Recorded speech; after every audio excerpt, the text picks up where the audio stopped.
안녕하세요. 업무의 잔머리 마왕 잔마왕입니다. 오늘은 제가 주재원 발령을 받으면서 주재원으로 나가기 전 약 2주간 출장을 다녀왔는데요. 중국 출장에서 다시 한번 느낀 중국의 IT, 그에 대한 부분을 다뤄볼까 합니다. 중국의 IT에 대해서 많은 부분에서도 놀라기도 했고요. 생각보다 많은 부분이 불편하기도 했고 그거에 대한 해결 방안도 좀 찾아봤습니다. 가장 먼저 알아둘 점은요. 한국에서는 정상적으로 잘 되던 IT 서비스 중에서 중국에서는 제공되지 않는 IT 서비스가 꽤 있다라는 것입니다.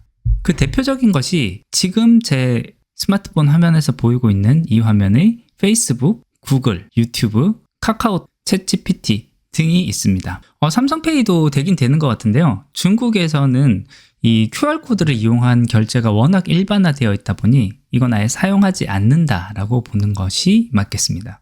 중국에서는 이와 같은 앱들이 사용이 불가능한 대신에 중국에서 자체적으로 제공하는 앱들이 있습니다. 이 대신하는 앱들이 여기에 있는 이 앱들이라고 보시면 되겠는데요. 구글이나 네이버 같은 경우는 바이두라는 중국 자체 검색 사이트가 대신하고 있고요. 유튜브는 요쿠라는 서비스, 그리고 틱톡은 이미 다른 쪽에서도 이미 많이 알려져서 사용을 해봤기 때문에 아시리라 생각이 되는데 이 틱톡으로 많이 대체가 되고 있습니다. 카카오톡 같은 경우는 위챗이라는 중국에서는 웨이신이라고 부르는 이 앱을 통해서 많이 활용이 되고 있고요. 그리고 삼성페이와 같은 이 페이류 같은 경우는 아무래도 쯔푸바오 또는 알리페이라고도 알려져 있는 이 중국 앱을 굉장히 많이 사용하는 것으로 아시면 될 것 같습니다. 그렇다면 이 중국으로 출장을 가거나 아니면 짧은 시간 여행을 가시는 분들, 그분들도 이 앱을 깔아야 되느냐? 그것은 아닙니다. 좀 약간 특이하긴 한데요. 만약 로밍 서비스를 받아가서 중국을 방문하면 지금 제가 금지되어서 사용할 수 없다라고 말씀드렸던 이 앱들 사용이 가능합니다. 로밍을 통한 데이터를 활용해서 사용할 때는 여기 있는 앱들이 사용이 가능합니다. 문제는 숙소에 들어가거나 와이파이 서비스가 되는 장소를 찾아서 그곳의 와이파이를 통해서 스마트폰을 사용을 할 때는 이 시스템들이 먹통이 된다라고 보시면 그게 제일 정확할 것 같습니다.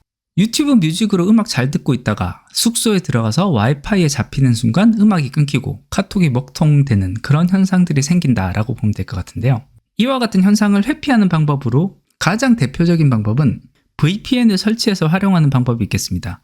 다만 이 VPN을 활용하는 방법은 중국 내에서는 공식적으로 불법으로 인지되니 그 점은 알아두시고 주의하셔야 할 것 같습니다. 그래서 이런 점을 참고하셔서 만약 중국에 장기간 여행을 가거나 출장이 예정되어 있으실 경우에는요. 데이터 사용량이 충분히 큰 양으로 확보되는 로밍을 미리 신청해서 숙소 안에서 쓸 때도 와이파이를 쓰지 않고 내 로밍 데이터를 사용을 하는 방법, 그 방법이 한 가지 방법이 될 것 같고요. 그렇지 않을 경우에는 아무래도 중국에서는 유튜브, 네이버 등의 서비스를 그냥 못 쓴다라고 생각을 하고 이 대용량 데이터들을 미리미리 한국에서 다운로드 받아놓고 가지고 나가는 그와 같은 여러 가지 방법의 전략적인 방향을 고려해야 될 것 같습니다. 또 한 가지 알아두면 좋은 게 중국의 AI 기술도 굉장히 많이 발달했다라는 건데요. 발달한 것은 사실인데 그 기술의 사용자가 좀 더 제한적이라고 할까요? 좀 그런 특징을 가지고 있습니다. 중국의 와이파이 환경 안에서 챗GPT 사용이 불가능하다 보니 이를 기반으로 하는 상당히 많은 서비스가 제한된다라고 보는 것. 그게 좀 정확할 것 같습니다.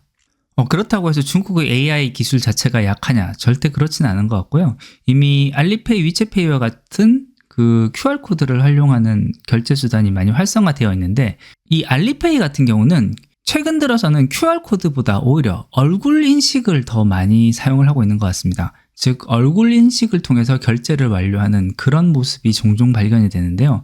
특히 패스트푸드점의 키오스크에서는 카메라 앞에 얼굴을 들이미는 모습을 보실 수가 있습니다. 실제 중국에서는 계산하는 방법이다 라고 보시면 좋겠습니다. 어떻게 보면 이와 같은 부분들은 다른 국가들에 비해서 개인정보 보호에 대한 규제가 강하지 않기 때문에 더 가능한 기술 그리고 가능한 상황이라고 볼 수 있을 것 같은데요. 어쨌든 중국의 안면인식 기술만큼은 우리가 생각하는 것보다 훨씬 높은 수준이라는 거, 그거는 인지해 둘 필요가 있을 것 같습니다. 그리고 중국에서 정말 장기간 머무르게 된다면요. 필수적으로 꼭 설치해서 사용해야 되는 앱은 저는 여기 있는 이 위챗이라는 이 프로그램과 쯔푸바오 또는 알리페이라고 알려지는 이 두 어플을 꼭 강력히 추천하겠습니다. 사실 이 두 가지 앱이 중국 사람들의 생활에 깊숙이 뿌리박았다라고 보시는 것이 좋을 것 같습니다. 앞서 중국의 앱을 살펴볼 때도 이미 구글이 막혀있는 상황이다 보니 구글 플레이가 정상적으로 동작되지 않는다라고 볼 수 있습니다. 그래서 별도의 APK 파일을 다운로드 받아서 설치하는 사이트들을 따로 제공을 하고 있는데요. 그에 비해서 실제 중국에서는 별도의 앱을 사용하는 경우보다는 앱 안에 다시 앱이 설치되어서 활용되는 경우가 많습니다. 그와 같은 기술을 자주 활용하다 보니까 많은 앱들이 위챗 안의 작은 프로그램으로 사용이 되고 있습니다. 위챗 안에 들어갔을 때 검색이라는 부분에 가면 미니 프로그램이라는 부분이 들어가 있습니다. 이 미니 프로그램이라는 곳에서 봤을 때 버거킹이나 KFC와 같이, 이건 제가 좀 실제로 사용을 했었기 때문에 여기에 설치가 된 건데요.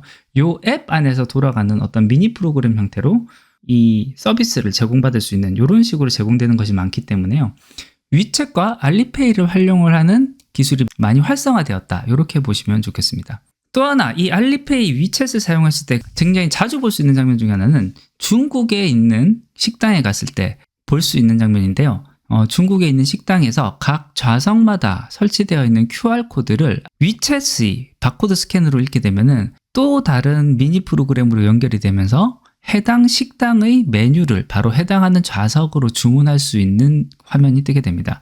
어떻게 보면은 요즘 우리나라 식당에서도 많이 적용되어 있는 좌석마다 설치되어 있는 키오스크 장치를 사용하는 것이 아니라 내 핸드폰 안에서 바로 볼 수 있게끔 적용하는 이 미니 프로그램들, 미니 앱들이 아주 활성화되었다라고 보시면 좋겠습니다. 실제 중국어를 잘 하지 못하는 분들이라도 웬만한 식당에서 주문하시는 거는 이 위챗만 제대로 설치가 되어 있으면 생각보다 어렵지 않게 진행이 가능합니다. 그리고 계산은 나중에 알리페이로 하시면 큰 불편이 없으실 건데요. 알리페이 같은 경우는 예전에는 중국은행에 통장이 있어야지만 사용이 가능했는데 이제는 한국 신용카드 정보도 등록해서 마치 신용카드를 쓰듯이 사용이 가능하기 때문에요. 이 알리페이를 사용을 해서 결제까지 한다라고 하면 이 두 가지 앱만 가지고 있어도 중국에서 장기간 생활하는 데는 큰 무리가 없으리라 생각이 됩니다.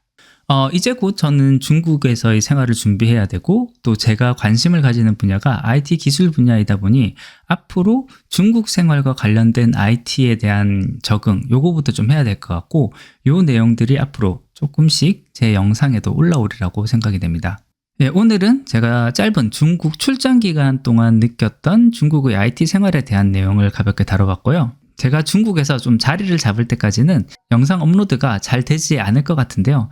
빠르게 안정화하고 그리고 다시 중국에서의 IT 생활에 대한 내용을 추가를 하여 보다 자주 영상을 올리고 찾아뵙도록 하겠습니다. 예, 오늘 준비한 것은 여기까지입니다. 끝까지 들어주셔서 감사합니다.